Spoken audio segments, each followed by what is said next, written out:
answer some of your email. We'll have some good fun, so don't miss it. The Eddie Trunk Podcast every Thursday at podcastone.com. That's podcastone.com. Hot Talk KOAN, man. You're on with Fagan and Biegel.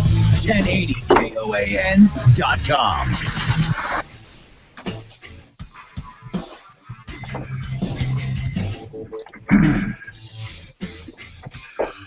7:57 in the morning. Dan Fagan Glen Biegel, Monica Cameron, KOAN, KVNT, danfagan.us. We're streaming.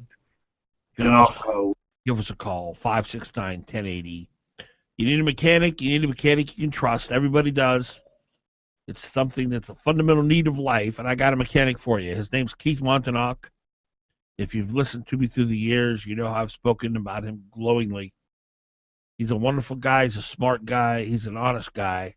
And he and his team are the very best in the state at fixing automobiles, trucks, SUVs, RVs. Keith Montauk, Specialty Truck and Auto, right there by the Long Branch Saloon off of Abbott. Great location for the Lower Hillside, South Anchorage. Here's the telephone number. Give him a call. Make an appointment. He may be able to arrange for you to get a ride back to work. 349-1637. 349-1637. Keith Montauk, Specialty Truck and Auto. 7:48 is the time. Bill Evans will be up a little bit later on talking to us about this Uber thing. You know, there's a story talking about Uber, which is an amazing company. I'm very impressed with it. I'm impressed with any kind of technology-driven endeavor. But there's a story. We finally have something positive about Obamacare. Uber CEO says Obamacare has been a huge benefit. I've read that headline, and I to insurance companies. Well, let me give you a couple paragraphs. All right. He said Friday the Obamacare has played a crucial role for his army of drivers, an unusual partial endorsement of the president's signature policy from a man often cast as a hero of anti-government libertarianism. They reported the new subsidized market for healthcare has been a move to companies like Uber, which are essentially digital middlemen relying on armies of independent contractors. Figuring ranges from Uber drivers to Obamacare architect Jonathan Gruber called the healthcare overhaul crucial in the emergence of the sharing economy. But Uber has remained officially silent on the subject until Friday. Here's what the CEO said. It's huge.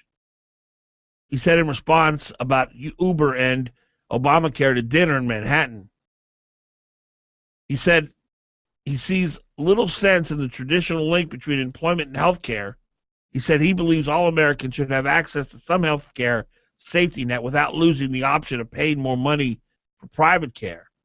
And he said the success of Obamacare's core goal, creating a functioning individual market for health care, is very much in sync with Uber's vision of a liberated workforce. The CEO said the democratization of those types of benefits allow people to have more flexible ways of making a living.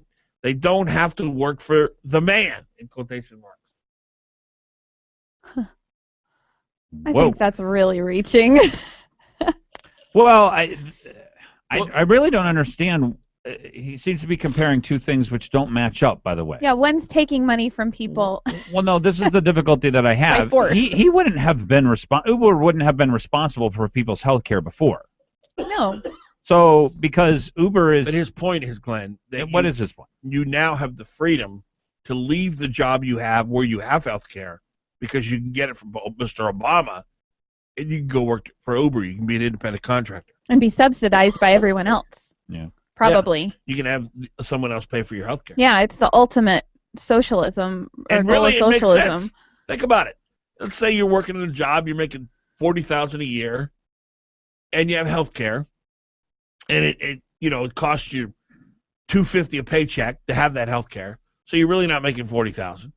You're making $26,000, and now you can go work for Uber. You get to keep 100% of what you make, except for what you pay in taxes, but you won't probably make enough in taxes. And you get your health care subsidized by Mr. Obama. Of course, someone else will have to pay for it. Mm-hmm. It frees people up to not have to pay for all the things in their life. Yeah. And by the way, Obamacare is not health care.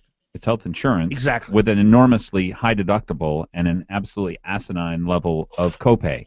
So the idea that anyone is paying for your health care, this is what everybody's finding out, by the way. Yeah. Nobody's paying for your health care. You actually, when you go into the doctor and they charge you 5 times as much as they should, you have to pay until you can't pay, and it'll drive you into bankruptcy anyway. And you are loaded with health care benefits with your insurance that you don't need. Yeah, that you don't want and you don't need and might even be against your faith. The bottom line to Obamacare is not sustainable. Just like we said earlier in the broadcast, when government gets involved, there are winners and losers. And this is what Amanda Coyne doesn't get. You cannot deny there are going to be some winners short-term Obamacare. Of course there are, but it's not sustainable. It's imploding on itself. And there will be many more losers than there are winners. So what Amanda Coynes of the world do is they focus just on the winners and say, oh, it's a good policy. But it's not sustainable. So I still don't understand what this guy. So this is an Uber CEO. He said it's nice to divorce employment from healthcare. Yeah, he said it should be a different. So in other words, a functioning individual market for healthcare is what he's calling for. So but I don't understand. Separate from your job. Here's what I don't understand. Why is he saying that has anything to do with Uber? Because Glenn, if you're working at a job because of your healthcare, you don't have to anymore because you can get it from Mr. Obama. And most people can't afford to work in a place without health care or health insurance, I should say. You're right, not health care, health insurance. If you have a family, you have 2, 3 kids, and you want to go work for Uber and quit your job managing the Pizza Hut, well, I can't because I'll lose my health insurance. Well, under Obamacare, Mr. Obama will have someone else pay for my health insurance. Now I can go work for Uber, make about the same amount of money, but I'm my own boss. And here I was under the impression. Hold on a minute. Let's make sure he understands that. Do you not understand that? No, I must admit here, I'm totally lost with the guy's argument. So yeah, it's reaching. That's what I said. He's really reaching. He's making a legitimate point at all. Look, here's. I guess this is where I'm having difficulty. Uber drivers aren't going to make all that much money. I guess they can make some, but the idea that the passage of Obamacare had anything to do with people being able to become Uber drivers, because most people are not going to be Uber drivers full time. Most people are going to be Uber drivers part time. No. And you could always get health insurance before. If you wanted to get health insurance, it was called a catastrophic plan. It was very inexpensive or relatively inexpensive.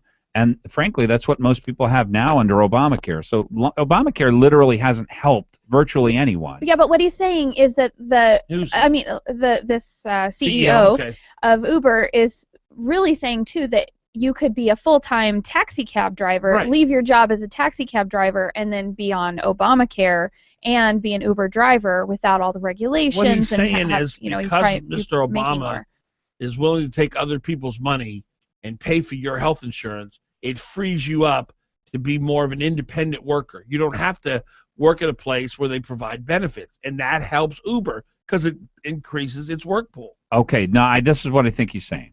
I think I finally got it, because it was very difficult for me, and see if you guys think I'm right. Uber couldn't compete with taxi cab companies because taxi cab companies gave benefits.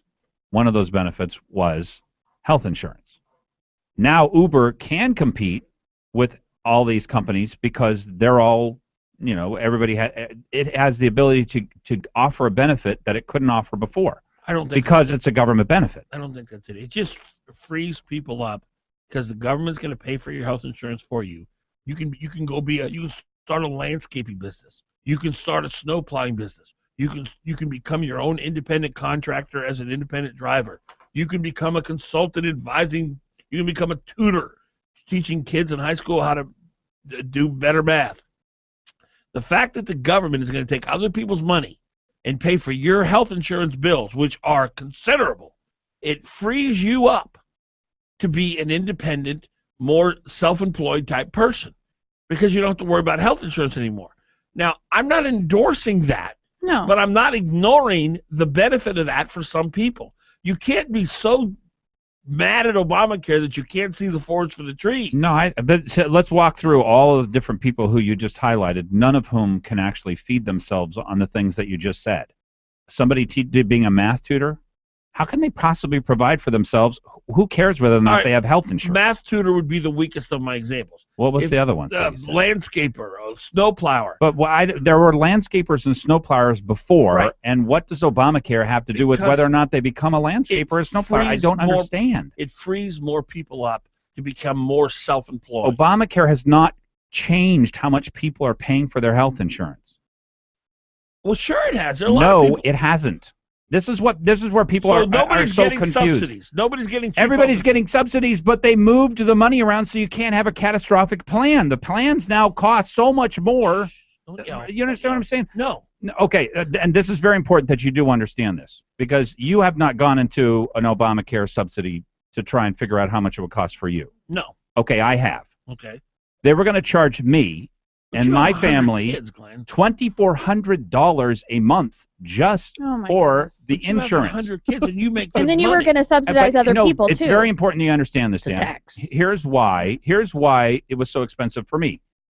The law of Obamacare, says you can only charge one person 1/4 as much as the highest cost plans. Nobody's getting cheaper insurance. That's what people are finding. That is exactly what people are finding. Not a single individual. The only people who win are people who are being forced onto Medicaid, which is welfare, and they don't have to pay a dime. So those folks. Okay, now we found people. Those folks are now freer to go to Uber because they're getting free health insurance. Now That's my point. Okay, now we've got it. So if you're on welfare, yes, it increased welfare rolls. It did increase the welfare rolls dramatically. 7:58. Assemblyman Brian Evans is up next. We're going to talk about the vote tonight on Uber in the Assembly. Stay with us.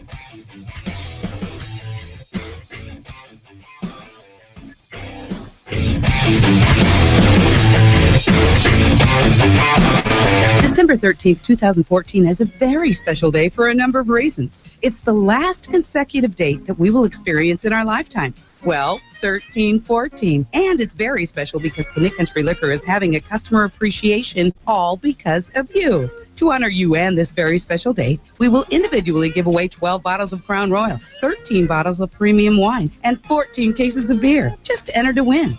We will draw for these prizes on December 13th and make many of our loyal customers very happy winners.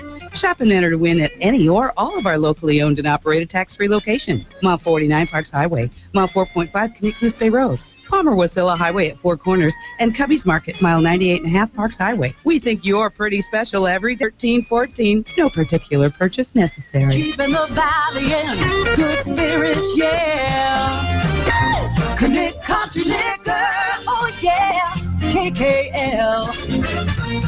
KOAN Anchorage. It's not just talk, it's hot talk. 95.1 FM, 1080 AM. Fox News Radio, I'm Lisa Brady. After a synagogue massacre in Jerusalem, obviously, we condemn in the strongest terms these attacks. President Obama calling it horrific and outrageous and noting both Israelis and Palestinians have died in recent months. 3 American citizens among the dead today. And at this difficult time, I think it's important for both Palestinians and Israelis to try to work together to lower tensions and to reject violence. Israel's prime minister now plans to return to a controversial policy. Fox News Radio's Emily Wither has more live in Jerusalem. The Israeli Prime Minister is vowing a harsh response after holding a long security cabinet meeting. He'll be delivering a statement in the next hour, but has already ordered the authorities here to destroy the homes of the attackers and other Palestinians involved in recent deadly attacks. 4 were killed this morning and 8 injured when 2 Palestinians stormed the synagogue with meat cleavers and guns. One of the first responders on the scene was Chaim Gartner. They stabbed people once and twice, a few times to make sure that they did the job. Very bad, very bad. Israeli and Palestinian protests are unfolding now all over Jerusalem. Lisa. Emily, thanks. The Players Union says it will appeal now that the NFL has sidelined Adrian Peterson for the rest of the season over a child abuse case. Fox News Radio's Jeff Bonasso with this live. Lisa, the National Football League suspending Vikings running back Adrian Peterson without pay for at least the rest of the season, citing, among other things, Peterson's lack of meaningful remorse. He was indicted in September on a felony charge for injuring his 4-year-old son with a small tree branch, apparent discipline that left cuts and bruises in the boy. Peterson avoided jail time by pleading no contest. The NFL is also mandating Peterson seek counseling. Lisa. Jeff, thanks. And again, the Players Association is pushing back, saying it is appealing the decision. Fox News Radio, fair and balanced. Attention homeowners. I'm Jay Farner, president of Quicken Loans, and I have some important information for you regarding the U.S. government's Home Affordable Refinance Program, or HARP. We've told you about HARP in the past, and more than 3 million homeowners have already taken advantage of this money-saving program. But there are so many more of you who could be saving hundreds of dollars every month on your mortgage. And Quicken Loans is here to help you save your money. The home loan experts at Quicken Loans fully understand the HARP guidelines. If you weren't HARP eligible in the past, new guidelines could mean that now you are. Give us a call and we'll give you a Quicken Loans mortgage review. It's simple and easy. And for 4 years in a row now, J.D. Power has ranked Quicken Loans highest in the nation in customer satisfaction for primary mortgage origination. Call 800-QUICKEN. That's 800-QUICKEN. Or go to QuickenLoans.com for a mortgage experience that's engineered to amaze. For J.D. Power award information, visit jdpower.com. Payment example excludes taxes and insurance costs. For cost information, equalizing lender license in all 50 states, NMLS number 3330. Alaska Integrated Media, the owner of this station, is looking to fill 3 positions. First, we have an opening for a receptionist traffic assistant. This is a part-time job, but can work into full-time. Pay depends on experience. We're looking for someone with a great personality, someone who likes to greet the public, and has experience with phone systems. We also have an opportunity in our advertising sales department, where you can earn above-average income, work with small business owners and operators to assist them with their advertising needs, and work on promotions. If you have any type of outside or inside sales experience, or you've worked in the hospitality industry, this could be a great position for you. Next, our programming department has a rare opening. We're looking for Alaska's next great talent, with opportunities for part and full-time DJs and on-air personalities. Check out our website, alaskaim.com, or call 522-1018 to apply. Alaska Integrated Media is an equal opportunity employer. Minority applicants are encouraged to apply. Trail Boss Solutions is an Alaskan-owned, nationally recognized top 500 construction and remodel firm. With our award-winning kitchen designs and remodels, Trail Boss Solutions is fully licensed, bonded, and insured, and has the experienced professionals to take your project from initial design through completion, on time and on budget. Please visit us on the web at trailboss-solutions.com or contact Trail Boss Solutions direct at 646-1403. When I grow up, I want to be a pro basketball player. An elementary school teacher. No matter what dream you choose or where you are in life, Country Financial helps you and your family grow your own way. Or maybe a veterinarian. A mom, a doctor, and president of the United States. Maybe an astronaut or, an Olympic gymnast. You can grow your own way. We know some dreams take a little longer to achieve, which is why your local Country Financial representative offers helpful advice on everything, from auto and home insurance to financial planning, education to retirement, and business insurance too, so that you can continue to grow and dream. Or maybe an accountant, like my dad. For more information, visit countryfinancial.com or call 1-866-COUNTRY. Country Financial. Grow your own way.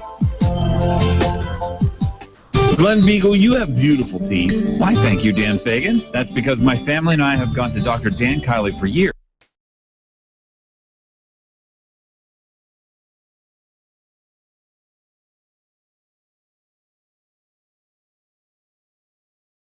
Health. And you look better with good teeth. And Dr. Kiley offers cosmetic dentistry along with general care. Visit Dr. Dan Kiley at lakeotisdental.com. Call him at 562-9209. You're on with Fagan and Biegel on Hot Talk KOAN and online.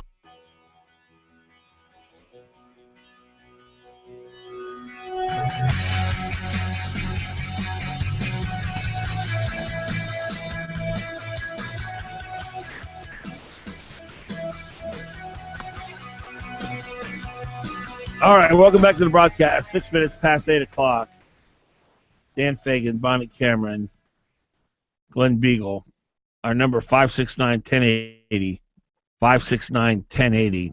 Happy to welcome to the broadcast now Assemblyman Bill Evans. Bill is joining us to talk about a big vote tonight involving Uber and the taxicab industry. Bill, how are you? Good, Dan. How you doing? Really well. Thanks for joining us. Tell us about the vote tonight, and what are the Assembly members going to be voting on? Will they be voting tonight?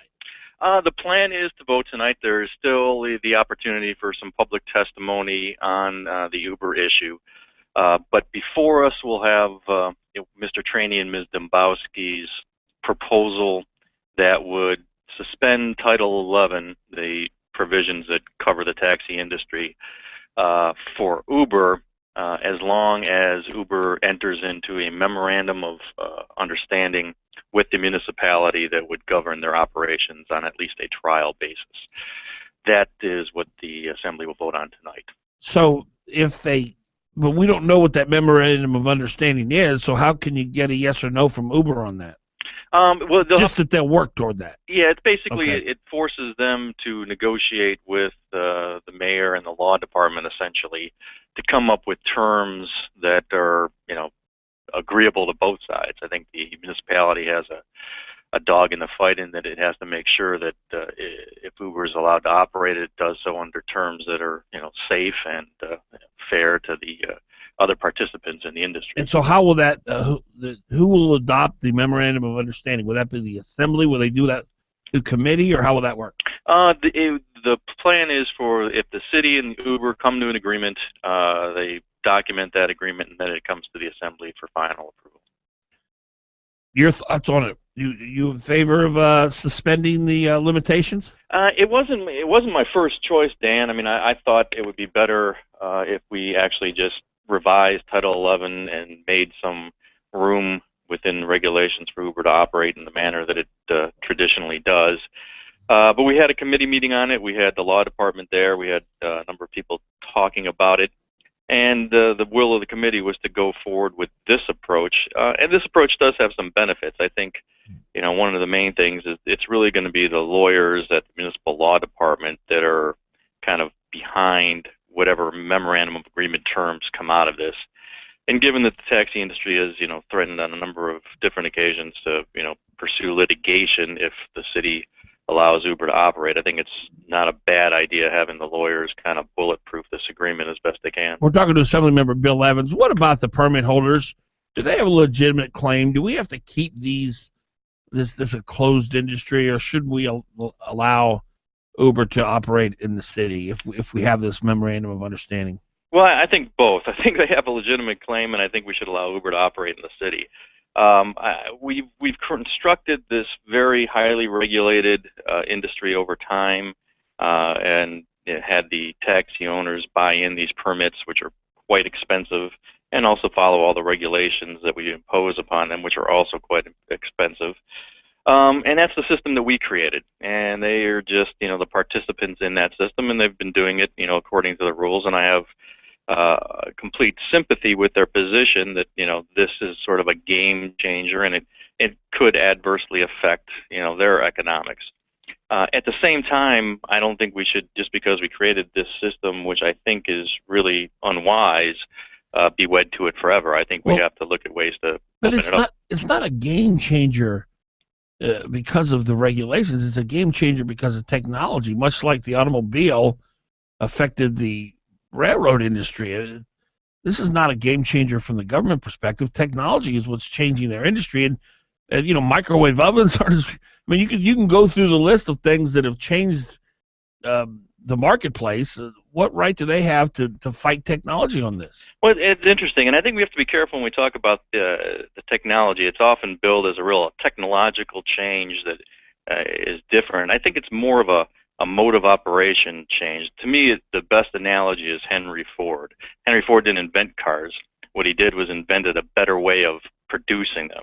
And that's sort of what Uber has done. The app that they have that created, the technology of their app allowed this different method, a different mode of getting people from point A to point B. So, they do essentially the same thing as the taxi industry. They just do it in a different way that technology allowed. But I think the real difference is it's a different method of skinning the cat, so to speak. So don't you, as a conservative, think that this is a great thing, that it might be affecting a monopoly, but it's good for the people? Yeah, I think, and I'm all in favor of allowing the market to open to Uber, Lyft, and Sidecar and those others. I think it's going to be good for the market in the long run. It's going to be good for everybody in Anchorage to have this greater competition, different options. So yeah, I'm all in favor of it. The only concerns I have, and there are concerns that we can address, are that it be done in a manner that is it doesn't get the city into legal hot water with the owners, because we did create a certain system. We have to make sure we don't do anything that violates their rights and their possessions. But if you change the law, they won't have anything to say about it, right? Well, yeah, they can still. I mean, if we change the law in a way that basically wipes out the value of their permits, they can certainly have a legal claim. Doesn't necessarily mean they would win. But that's why I think that having the legal department, Dennis Wheeler over there, actually being the ones behind the rules that are going to allow Uber to operate makes the most sense. Bill, I know you probably know the history of this issue. These cab permit holders, many of them live out of state. Many of them hold multiple permits. It's those driving the cabs, mostly immigrants, who are operating under the heavy burden of these permits. These permit holders have worked feverishly through the years to try to block any kind of competition in their industry. And that is an unsustainable effort. And to say that we owe them something for that, they've hired Dan Coffey, they've hired Ivan Moore, they've spent $1 gazillion trying to keep a monopoly going. And now that monopoly is threatened, I just don't have any sympathy for them at all.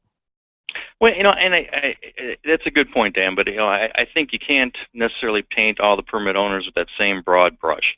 That is true. There's a lot of permit owners that are basically absentee permit owners that live out of state. They have a bunch of these permits and do that. But there are also, and we've had testimony from them, there's a number of homegrown guys that grew up driving a cab, saving up their money to get a permit as sort of their piece of the American What dream. Percentage of the permit holders drive their own cab? I don't know, but I don't think it's large. And I don't think it's more than a handful. Yeah, I would say it's probably, I don't know what's 170 permits or something like that out there. I'd say it's certainly maybe less than 50. Did you say that these permit holders have had these permits for a long period of time?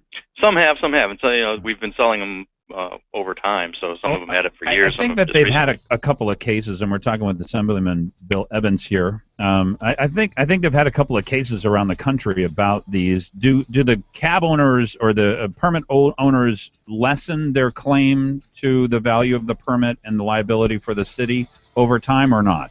I would think so, just from a legal standpoint. If somebody bought a permit. I'm sorry, I got to cut you off here, Bill. We got a break. I will come right back with Bill Evans, Assembly member. Stay with us, folks. Come right back with Bill Evans, Assembly member. Stay with us, folks. Don't just sit there. Give him a call. 569-1080. Join the conversation. KOAN. Oh, yeah. It's game day. I love football. He could go all the way. He's at the 10, the 5, touchdown! Man, that's why I love football. There's nothing better. Well, except maybe free buffalo wings from Sicily's. Call 333-8000 right now and ask for free buffalo wings. Buy any extra large 2-topping pizza at regular price and get 10 free buffalo wings. It's fast, easy, and affordable. Enjoy hot, fresh pizza and Italian food. Call 333-8000 or order online at SicilysPizza.com. Best ingredients, best pizza, Sicily's. Just call Sicily's Pizza. 333-8000. Hi, this is Jonathan Martin at Harrington & Company. Sellers, if you are going to sell your home, now may very well be the best time. The current interest rates are still very low in comparison to previous loan rates. Now is the time to take advantage of this uncommon phenomenon. We will look back at this period as a golden opportunity to buy or sell. Homeowners planning to sell should call us at 244-0821. We will be happy to come out and do a comparative market analysis at your convenience. Call Jonathan Martin at Harrington & Company, 244-0821. That's 244-0821.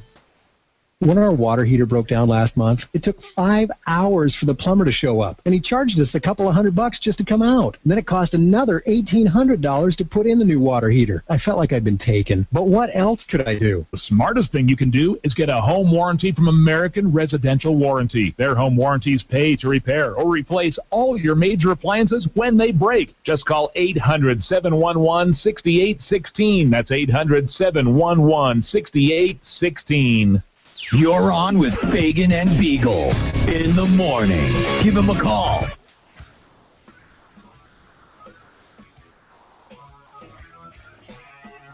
$8:17 in the morning. Dan Fagan, Glen Biegel, Bonnie Cameron, KVNT, KOAN. Our number 569-1080. We're talking to Bill Evans, who is an assembly member. We'll take calls for Bill too. We got some calls back up. We'll get to that in a second.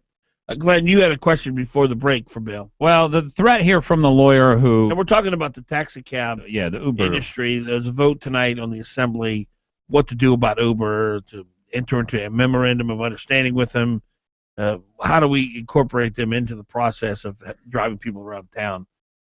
Go ahead, Glenn. So there's this natural tension that's sort of playing out here as we get new technologies that give us new capabilities. We never used to be able to ask somebody to give us a ride and then automate the method by which they're paid, to do background checks and all kinds of stuff. So there's a lot of new stuff going on here with Uber and Lyft and all these guys. And that's playing out against this tension that people have had this regulated industry for a long period of time. Their licenses have permits, and so they want the lawyer for the taxi cab industry has essentially threatened the city with a $20 million lawsuit if we change this law. So the essence of my question is, as you indicated, some people own these permits here locally, and that some of them have had them for a long period of time, some of them for a short period of time. And my question to you was, does that limit how much liability the city has based on what the value of the permits are? Yeah, I would think so, Glenn. I think certainly the legal argument is if you bought a permit, 15 years ago for $100,000, and you've been able to make $100,000 a year every year thereafter, you've already gotten the value and the return out of that permit, so you're not harmed any or much at all by. Bill, I would imagine if that's the criteria, there's no permit holder that can show damage. Well, I mean, that's not the sole criteria, and there were some permits that were issued last year. And again, I don't think this litigation should be, a serious concern. I think there's certainly ways of getting Uber into this market that doesn't expose the municipality to liability. The permits that were issued last year, were those bid upon, or how did that work? Yeah, they were bid upon. They were opened up to bid. And how much did they go for? I'm just going off the top of my head. I think they were around 100 to 125,000 a piece. They were. And the city collected that money. Yep. I don't think that's a very good investment on the behalf of the permit holder, considering they'd changed laws all over the country at that point about Uber and Lyft. Yeah, and that's certainly one of the arguments that ever does get to court is what knowledge that these people have, and there's no guarantee that the system is going to remain the same forever. We're talking to Bill Evans, Anchorage Assembly member, 569-1080, 569-1080. If you'd like to talk to Bill. Todd, you're on with Bill Evans, Assembly member. Good morning. Hey, Bill, you mentioned the Henry Ford example, and I think what we're talking about there is innovation or technology, creating innovation in markets. And are you suggesting that the government should bail out people every time a market innovates and becomes more competitive? No, actually, I'm quite the other way. I don't know if I've been misunderstood. I'm all in favor of Uber being allowed into the Anchorage market. I've been supportive of that right along. I even proposed my own ordinance that would allow them in.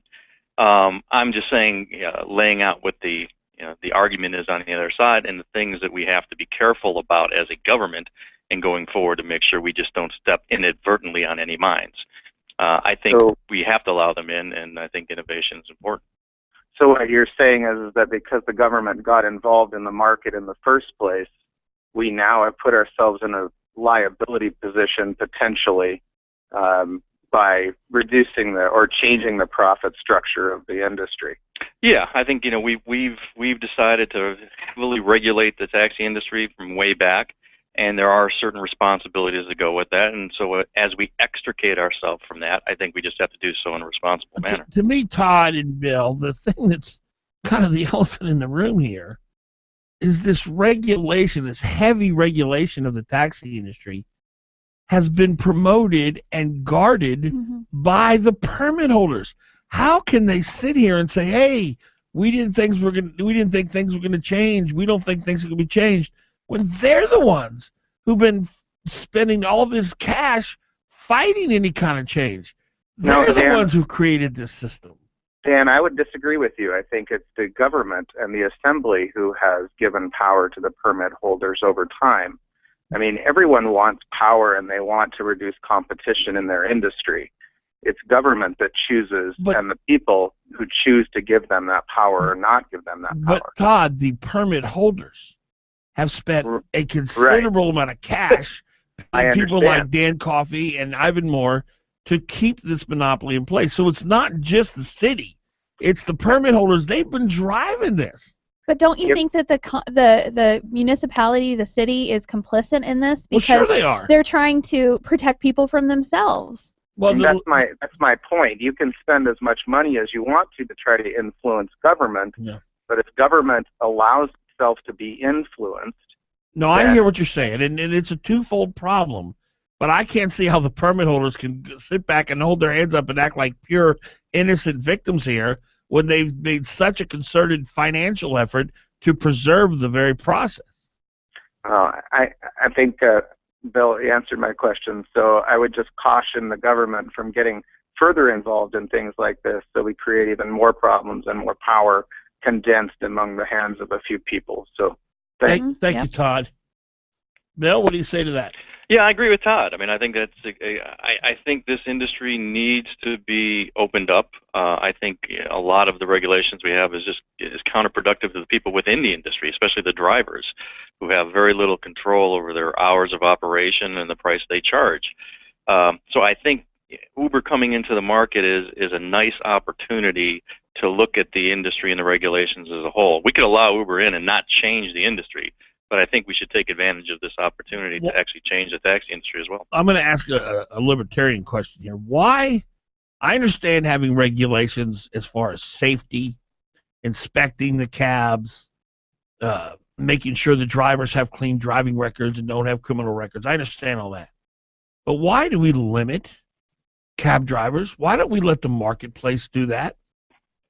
Yeah, I think that's a good question. I think a number of different cities across the country have operated under this method of kind of selling taxi permits and controlling the market. Others have opted for a more open market. Why we did it originally, I have no idea. I just don't think it's a good, I'm more of a free market kind of guy, and I think we need to do everything we can to kind of open up the market to allow the... But we've preserved it. We can't go back to 100 years. There was a ballot initiative just recently, I don't know, 4, 5, 6 years ago, trying to open up the market. And anytime you limit supply, someone's going to lose. Yeah, and it's really, if you get into the details of Title 11, it's almost an unworkable system, too. It is so cumbersome with hardly anybody in the industry having responsibility for anything that they can all point their fingers to somebody else, so problems don't get fixed. I think opening it up, eliminating what's called the convenience and necessity hearings is what really keeps the market at a certain level. Why have convenience and necessity hearings? Just let the free market do its thing. If we've got too many cabs, the ones who aren't good at what they do will lose out. If we don't have enough cabs, people will join in and meet the demand. What necessity hearings? What's that all about? Well, that's how, I mean, at one point, Anchorage decided it was going to run the taxi industry like a monopoly. Mm-hmm. And if you run a monopoly, you have to have some controls as to who goes in and goes out, and that's the method for doing it. You say Anchorage, yes, driven by financial lobbying money by the permit holders. They're the ones who are getting the leaders to continue this monopoly. I am not absolving the city, but it's the permit holders who are playing victim now. They're the driving force. If I could limit this town to one talk show, and I had a lobbyist that would convince the legislature and the assembly to say only one talk show, and I had the only talk show, You know, that's and then I'm going to make pretend like I'm a victim. Yeah, then they're going to open it up, and we want to be paid by the city. Yeah, because we got this license for the only talk show. If you allow another talk show in town, I'll sue you for $50 million. How dare you? Yeah. I mean, it's crazy. Except nobody's forcing anybody to take a taxi cab. You know, it's something that's it's personal responsibility. Let's go back to that. But here's the difficult part. Nobody's forcing somebody to get into a cab. You know, even you said, well, I can understand the safety and the regulations. I don't even understand that, because if you get a cab, if you're, willing and volunteering to get in a cab, you're taking the understanding that you might get in a car crash. It's a person. It goes back. There should be some kind. If you're going to be a public transportation, and so what about the public? It's not public transportation. It's private transportation. Well, it's not going to stop people from taking cabs either. Yeah. But go ahead, Line. Oh, well, Bill Evans is on with us, Assembly member. A big vote today, and this is a clash of sort of titans, something that has always been, that even recently we voted not to change, and it's something where under Ivan Moore's heavily campaign. I agree. There was a very fraudulent campaign that went on. So you're saying, Bill, that this wouldn't have been your first choice as to what to do, which essentially is to allow the municipal lawyers and the Uber lawyers to get together, figure out what it is that will allow an open entry use by Uber to sell their services here in the town. Is that what we're looking at? Yeah, I mean that's exactly what what we're voting on tonight will allow. Any possibility that the Uber lawyers and the municipal lawyers will have difficulty? Have they had difficulties in other places, or what? Of the places I'm aware of, they've been able to reach agreements, and I suspect they'll be able to do so under similar terms here. The ordinance I prepared before kind of made certain requirements to be placed on Uber, just basic insurance requirements, things like that. And I think the municipality will use that sort of as a guideline for what's going to be required. Oh, good idea. Well, people are required to have insurance anyway, but what you're saying is not only are you personally required to have insurance, but Uber is required to verify that you have insurance. Yeah, I think there's, sort of commenting on Bonnie's point, I think there are bare minimums that the municipality has to ensure if it's going to license somebody to operate commercially in the city. I don't think we have to guarantee anybody's safety or guarantee, certain satisfaction. Right, but I think we have to have bare minimums to say, okay, if you're going to operate commercially and you're going to charge people, we're going to make sure you at least have insurance and some other things. And that's the bare minimums I think we have to get in this case. Bill Evans, Assembly member, thanks so much. Thanks, guys. All right, Fagan, Biegel, and Bonnie, KOAN, KVNT. Time currently 8:29.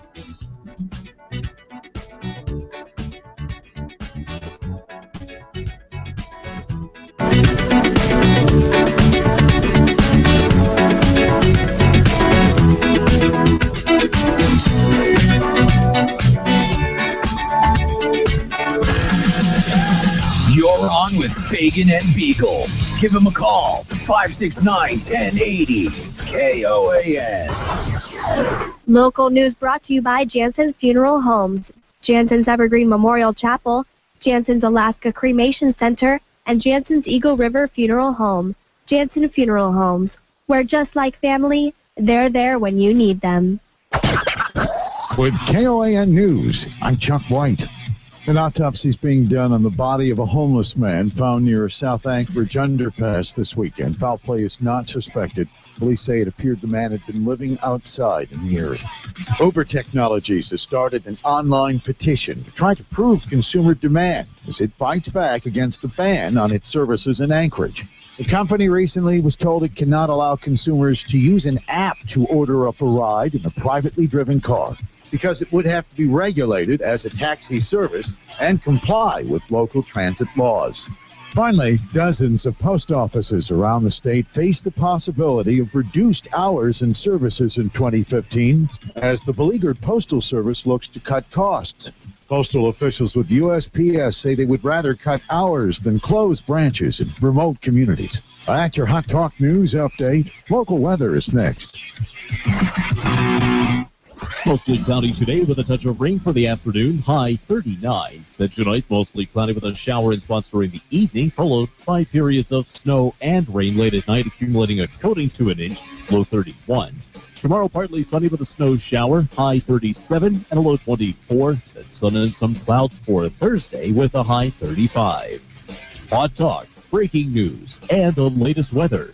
KOAN 95.1 FM and 1080 AM. Hey folks, this is Chris and Brock from The Beer Show. Make sure to listen to us every Saturday at 5 p.m. on 95.1 and 1080 KOAN. The Beer Show is brought to you proudly every single week by Humpy's Great Alaska Ale House, Brown Jug Alaska, Great Artisan Beverages, and the Odom Corporation. Always drink responsibly.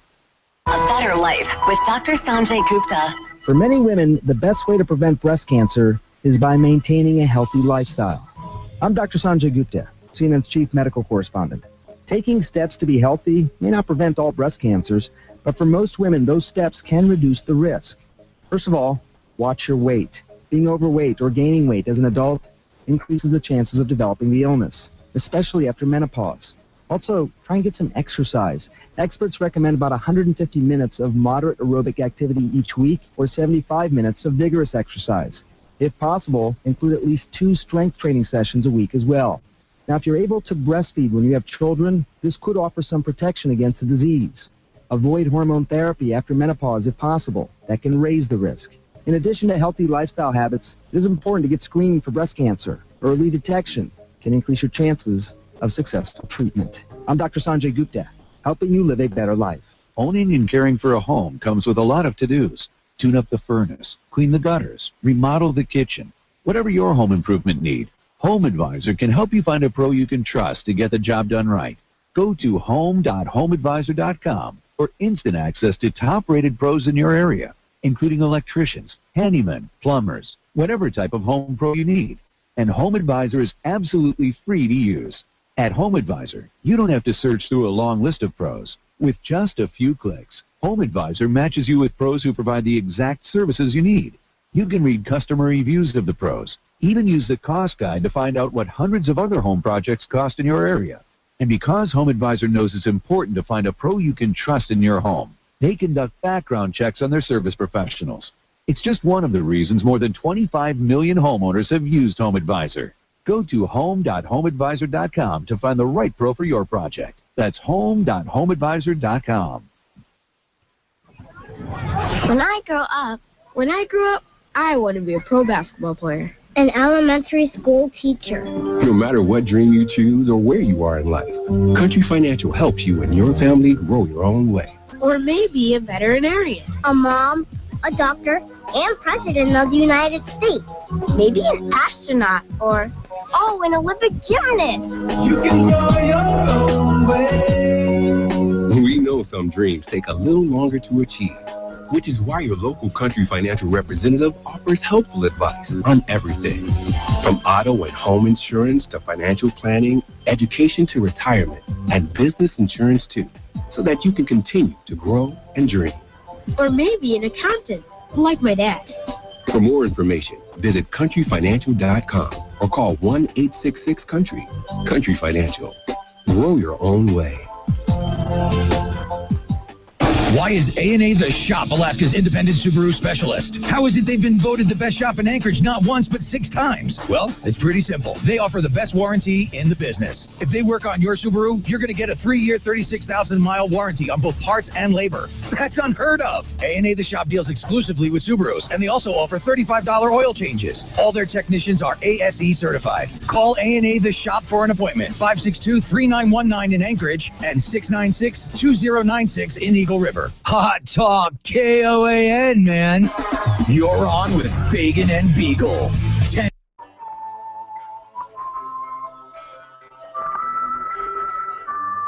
8:35 in the morning on a Tuesday morning. Welcome, Dan Fagan, Glen Biegel, Bonnie Cameron. Glad you're here. We're broadcasting on KOAN, KVNT. You need some financial planning assistance? Well, the best in the state. Country Financial, Mike Robbins and his team, 13 locations all across Alaska, 5 in Anchorage, 5 in the Valley. Don't go it alone. Don't go it alone. There's so many things that these folks at Country Financial know that you and I don't have the time to research. It's a science, financial planning. And Mike Daniels has trained his team, the country representatives that you'll sit down with. You'll be amazed at how much they know. Country Financial, 866-COUNTRY. Give them a call, make an appointment, sit down. Within 10 minutes of sitting down with Mike Daniels and his team, you're going to realize, wow, this is a good move. 866 Country, 866 Country, and Country is spelled COUNTRY. All right. So I want to brag, and I'm not a braggadocious person. I don't care what anybody says. I'm not. But I'm about to admit my second thing that I was wrong today on the broadcast. What was the first one? Brian, do you remember? What was I wrong? Glenn was right and you were wrong. Yeah, what was I wrong about? Oh, no, it was about Bill Walker. I said Bill Walker. I said the Backbone crowd, their whole shtick is if you don't hate the oil industry, you're a shill of the oil industry and you hate Alaska. And I said Bill Walker's like that. And then Glenn said, no, Bill Walker's not like that. And when he said it, I instantly realized I've never heard anything like that come out of his mouth.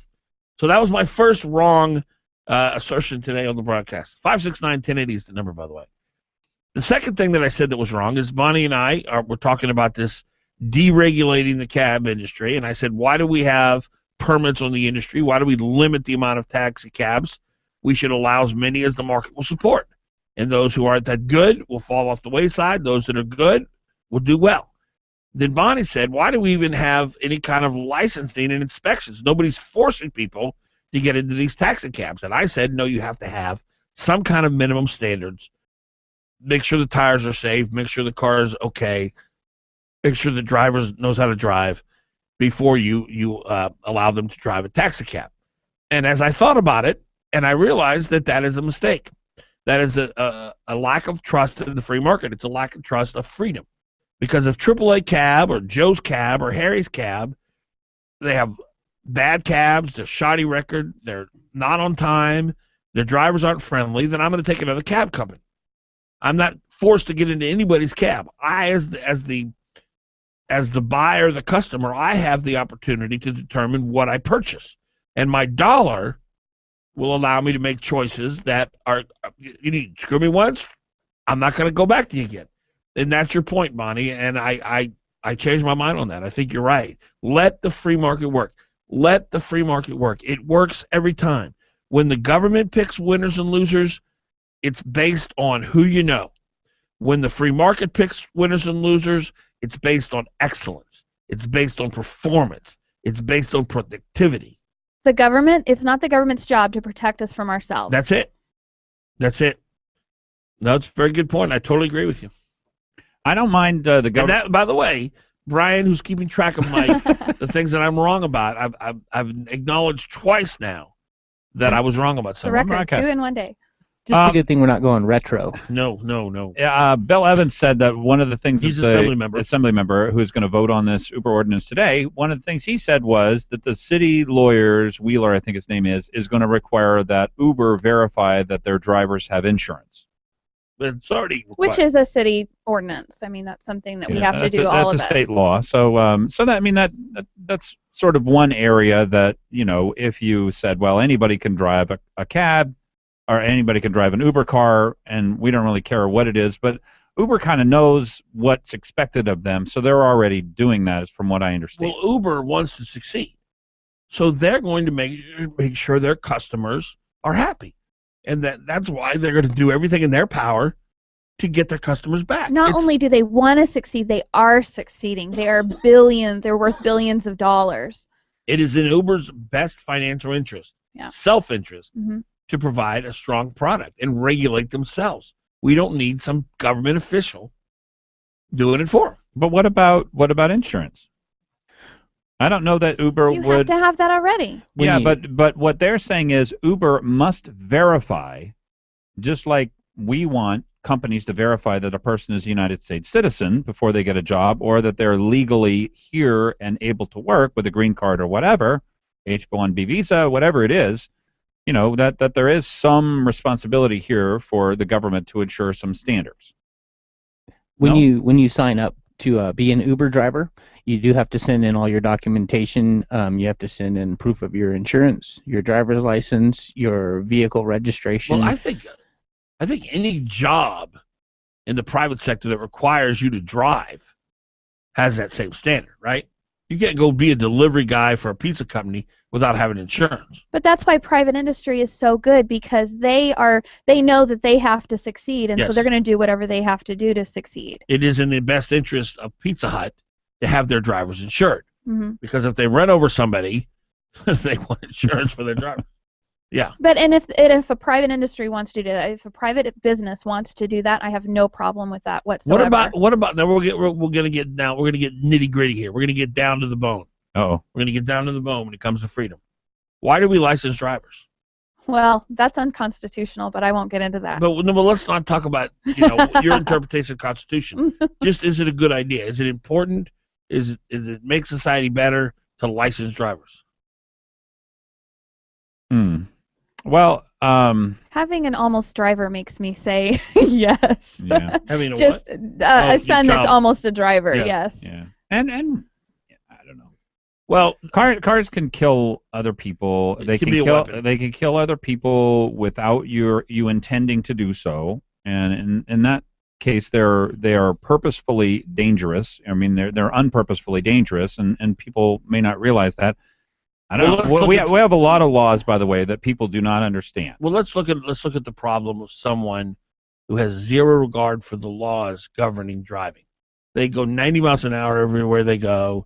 They've had 4 accidents. They've got 6 speeding tickets. They've endangered people many times over because. Are you describing yourself here? By the way, that's exactly what I was thinking. By the way, I got 2 parking tickets yesterday. What? Oh no! In one day? No, let me tell you what happened. I pulled in front of the Fifth Avenue Mall. And I was in there for like 15 minutes. I came back out, and there was a parking ticket. I said, oh, man. Now, I was meeting somebody at lunch at Club Paris, which is just 2 blocks down, but it was drizzling, and I saw a spot right by Club Paris. So I did, instead of walking the 2 blocks, I jumped in my car, I drove and parked at the new spot. I left the ticket on the window, thinking, okay, I can't get 2 tickets, right? I come out, there's a second ticket. So they actually knew. They gave me 2 the same tickets guy. one day. Oh man, that's brutal. What's going to be the cost of the ticket, by the way? I have no idea. And why didn't you just pay the meter?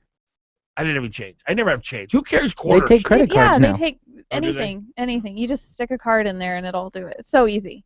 So anyway, but back to the point is that we're a nation of laws. Yes. And that we do have to have some So you don't have law. a problem with licensing drivers? No, I don't. Okay. As long as it's not a total money generation thing Right. for the government.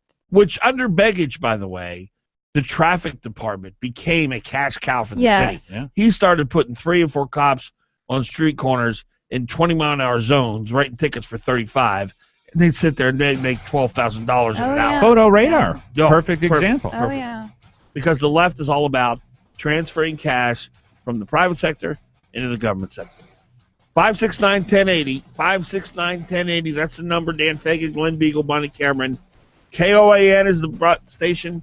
KVNT in the Valley. Time currently 8:44.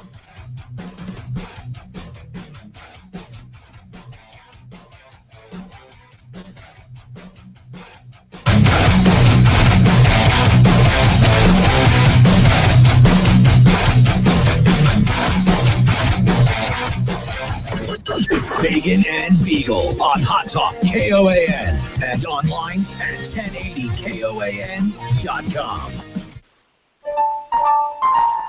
Have you ever wondered what Mercedes-Benz C-Class?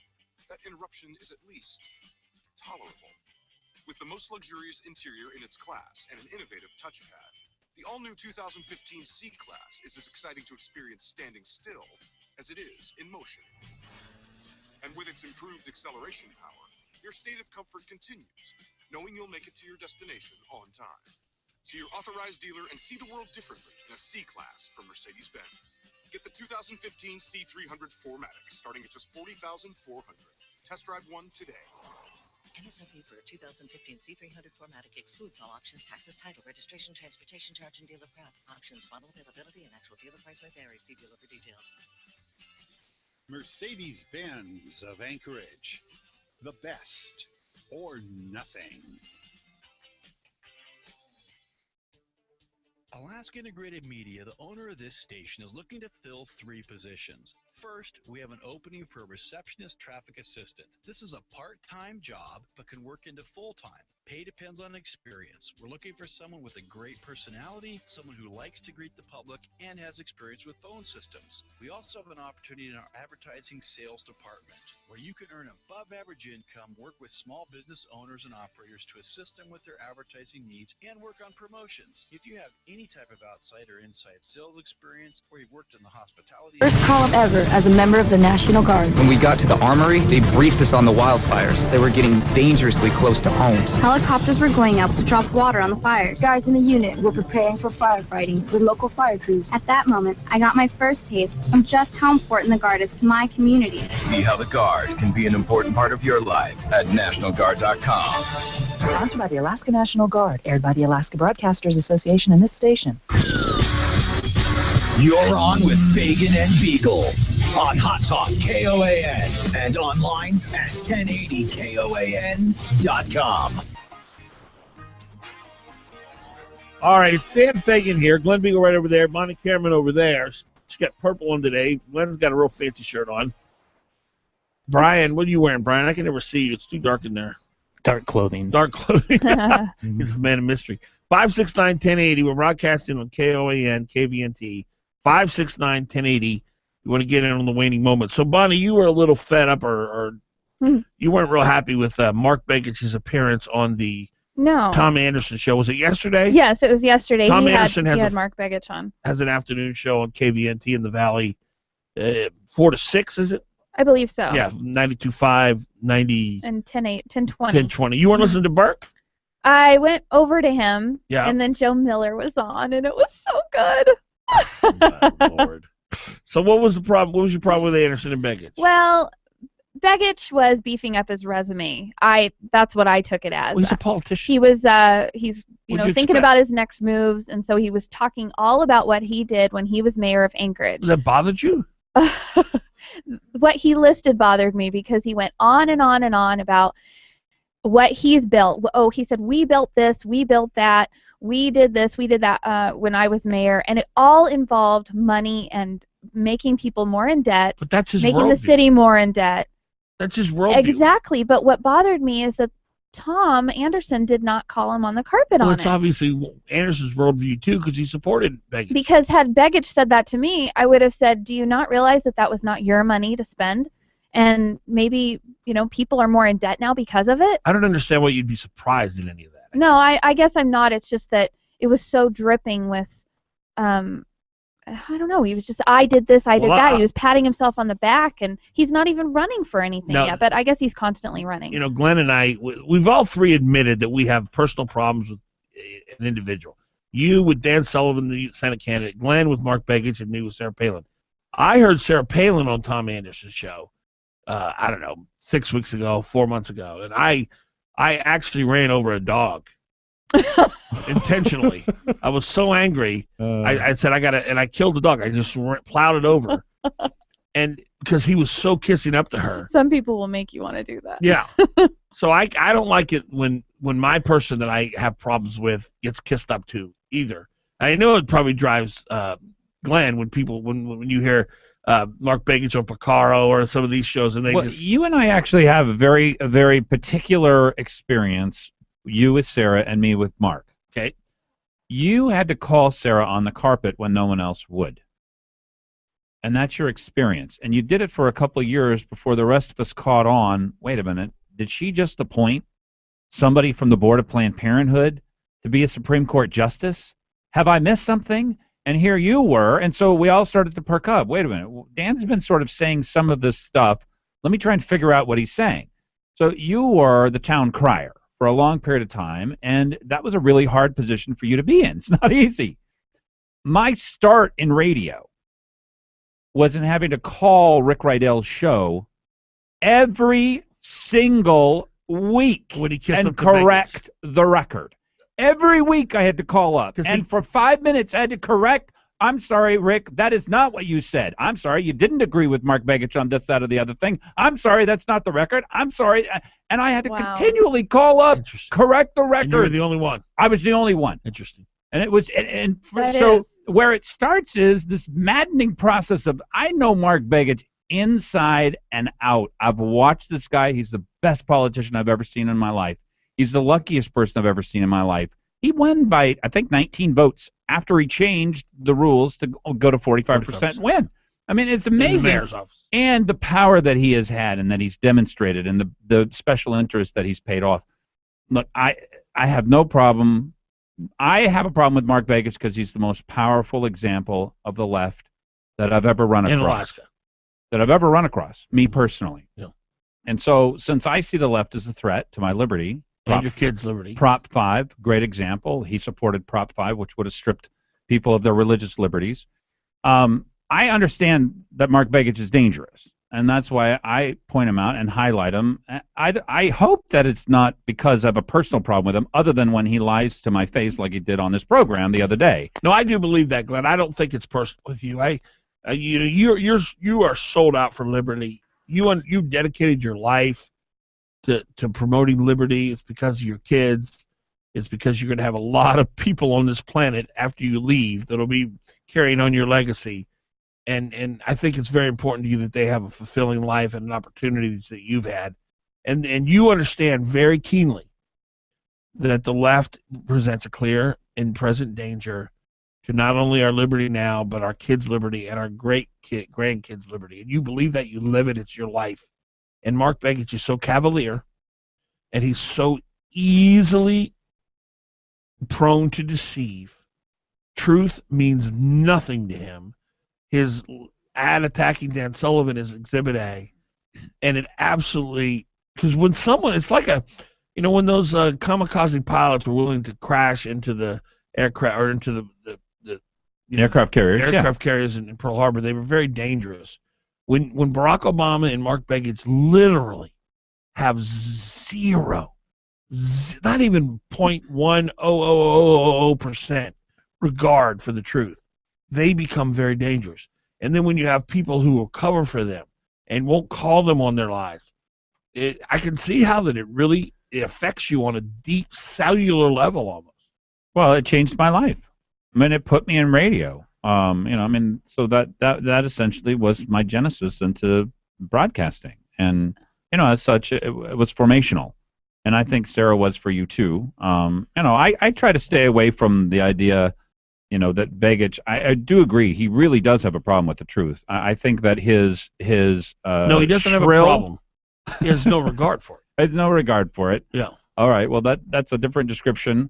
But as I read through his review of his recent experience in the Senate, all I see is attacks, division, excuses. I don't see any sacredness and understanding of how important it is for us to allow the next person to govern. And I don't see any evidence of that at all. So I thought, no reverence for the institution. Well, that was the other thing that I noticed in his interview and in with Tom Anderson. Right, with Tom Anderson and everything else he's done. He's blaming Obama. He's not taking any responsibility, no responsibility. And so that's why yesterday when I was hearing him on Tom Anderson, I was so annoyed because I had spent the whole weekend talking to my son about not being a victim. Do not act like a victim. And here then I hear Begich on Tom Anderson's show talking about how he wishes that he thinks it would have been different if Obama wouldn't have been involved in this. He thinks he would have won. He thinks he would have won if it wouldn't have been for Obama, when he's the one who gave the 60th vote. Look, he empowered Obama. If Mark Begich had any claim that he was going to be a limit on the excesses and abuses of power of Barack Obama, he would have had an easy time winning this election. He had no claim to that whatsoever. The NSA scandal, the IRS scandals, all these scandals have happened. Mark Begich hasn't done a doggone thing on any of them, so he has no claim whatsoever. If he had done that, by the way, I would imagine that he would have had a very much easier time getting through and trying to convince some conservatives that he was at least minimally conservative. He could not claim any of that. He voted the way any Democrat would have voted, no matter who was president. If he had not voted for Obamacare, would he have had a shot? If he argued for something, if he got an Alaska let's say kickback he said, no, I'm and not won. going with that. Let's say, no, I'm not going to vote for him. But the only Democrat, Oh. would he have had a shot? I think so. Yeah, it had not passed. It would have been totally. Yeah, it's a totally different history, but I guess. Yeah, he can't change who he is. He's a believer for the Democratic Party, not just for Obama. Believer. Yeah, no, I agree with Glenn. I think it's a mix. He's a true believer, but he also wanted to move up within the Democratic ranks, and he thought he could walk the tightrope. Yeah, I'm from a conservative state. I can please Harry Reid and my constituents back home. I can work this out. A- NRA. I can make it happen. I can walk the tightrope. I'll fool enough people. I've already got a big base back there. I don't need that many of the conservatives. And I can fool them and keep Harry Reid happy, and I'm going to walk this tightrope. Well, and he probably agrees with Jonathan Gruber that his voters are stupid enough to believe that. Absolutely. Well, every person on the left knows that that Washington, D.C. is a brilliant place, and they come up with the greatest decisions and the most wise and fruitful processes that a person can imagine. So every leftist believes that as we centralize power in the good people who are in government, that they will make wiser decisions than individual people. That is a centerpiece of leftism. It's the essential part of leftism, in fact. Well, it's over now. Yeah, no, it's not. It's just beginning. No, actually, he'll be back in 2 years. And I think this is going to be a really, or in April, yeah, if he runs for mayor. I think this is going to be a really hard election. I don't even know how it's going to turn out. 2 years. 2 years for Senate.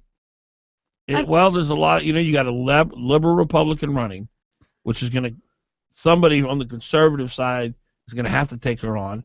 And then you got Mark Begich waiting in the wings. So you're right. It's going to be a split deal. And really, it's the only way Democrats can win in this state. So there is some potential here for some bad things. Yeah. Who runs against Don Young, by the way? I do think this should be his last. I know exactly who should run against Don Young. Who? Glenn Biegel. Yeah. Look, politics is not, and I hate to say this for all the decent politicians, it's not a sport for decent people. Oh, I disagree. Dan Sullivan. We need more decent people Both running. Dan Sullivans are amazing men. Yes. No, I agree with that, but it's not that easy. They come from families that are pretty well off, and it's hard to be able to break into politics without that. All right, that's it. We're done for today. We'll be back tomorrow. Dan Fagan, Glen Biegel, Bonnie Cameron, KOAN, KVNT. Have a wonderful Tuesday. See you tomorrow, folks.